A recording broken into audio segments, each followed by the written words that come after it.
you guys think that a disability claimant should be most concerned that they're going to go under video surveillance? And something that comes to my mind right off the bat, which I see a lot, is if a claimant's asked to submit for an independent medical exam or a functional capacity exam, I see tons of time that they will do video surveillance either a couple days or a couple weeks before the day of the IME exam. They'll sit there outside in the parking lot, they'll follow them from their house to the IME to after, and then a couple days after they'll continue.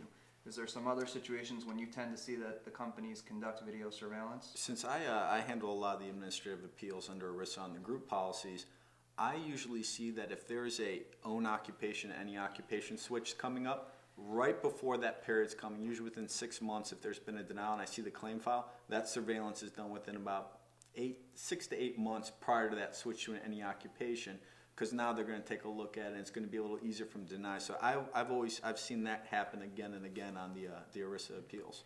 And another thing that I think is important, that the surveillance video isn't just the insurance company looking at these videos. They're not going to be the only ones. If their case goes to a lawsuit, the judge is going to review that video surveillance. They're going to watch those DVDs and they're going to come to their own conclusions based on those videos too. Right, or the jury. Right, or the jury.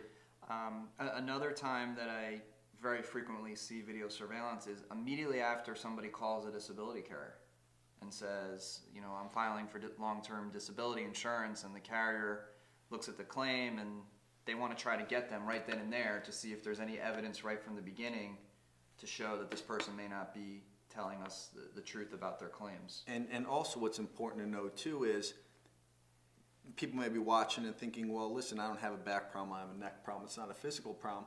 They're even doing it on the mental health claims. If you're saying, you know, you have mental health problems, there's depression, I mean, we've seen video surveillance where they'll show the person sitting and socializing and then use and say, well, look, you seem to be happy, you seem to be doing all right, well adjusted. So no matter what type of disability you're alleging, there's a good chance that the insurance company's still going to put you under surveillance.